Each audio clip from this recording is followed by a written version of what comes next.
Hello everyone, welcome to Max Brains. So in this video, we are going to continue with the seventh part under the food chapter for science CTET paper 2. Some of you had asked for paper 1 videos, EVS videos.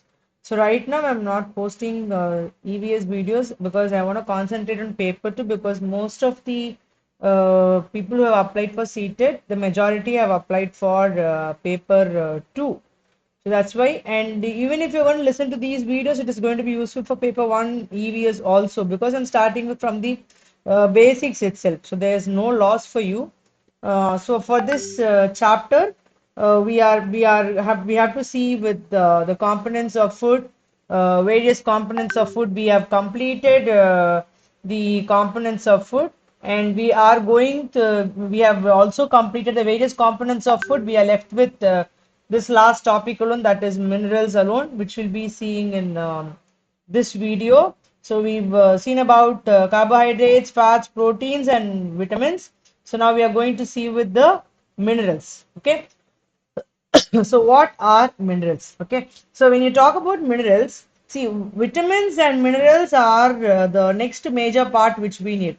Apart from carbs, fats, proteins, and all, the next important thing which will provide nutrition for the human body is going to be minerals. So both vitamins and minerals form a major role. This minerals, this is nothing but they are salts. So salts of certain metals and non-metals. Okay. So if you have a metal and you have a salt form of metal, okay. So if you have a sodium and you have the salt form, okay, sodium chloride. So something like that, okay. So likewise for non-metals also, okay. So when you have, that those things form the or contribute to the minerals. And the next important thing which is seen is that these vitamins and minerals, are required for a body in small quantities only. So we are able to see that they are not going to have a greater portion. Okay, in our body we need a little amount only. Small quantities of vitamins and minerals, they are sufficient for giving nutrition. And as I keep telling the word nutrition, we are going to say that these minerals along with the vitamins, so they are responsible, or they are called as protective nutrients. Okay, they are called as protective nutrients because we saw that certain things we have that, like they are going to help us with the energy building, body building, and all. We saw about carbohydrates, fats, and all. Likewise here, this is going to give us the protection because these vitamins and minerals will protect our body from diseases. Okay, and thus these minerals are important to keep ourselves healthy. So that is why minerals are required for everybody.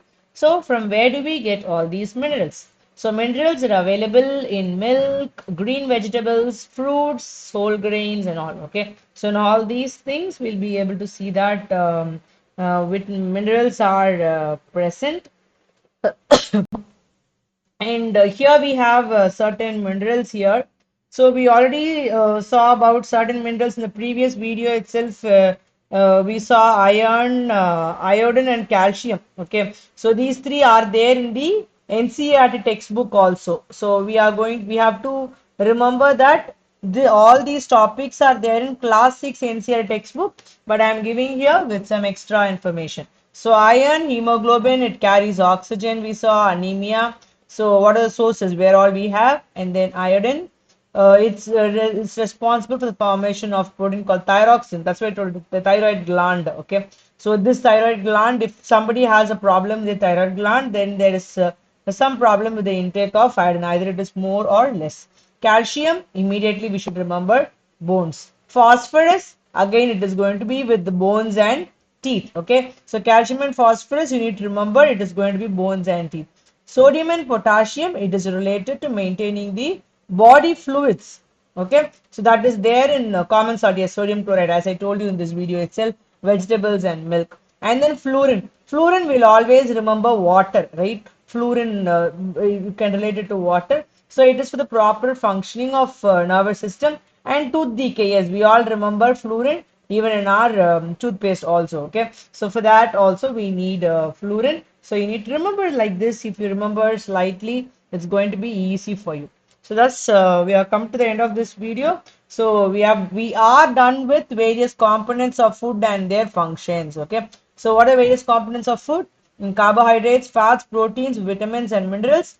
We are able to categorize that carbohydrates and fats are going to be called energy giving foods, proteins are going to be called bodybuilding foods, and vitamins and minerals are going to be called protective nutrients, and this is required in small quantity. So these are the main things wherein you will be asked questions. So if you remember these things, it's going to be very easy for you. Okay, so then I just want to like go through the textbook. You can download it from the websites also. So it will be easy for you if you're going to go through the textbook. You can relate with what I have told and what is given in the textbook. So hope you have understood this. If you have any doubt, please get back to the video once again and try to understand. If any of you have missed any of the previous videos also, please get back to the videos and try to understand what I've told you. I hope you understood. The next concept will be on roughage and water and all. See you again in the next video. Thank you, everyone.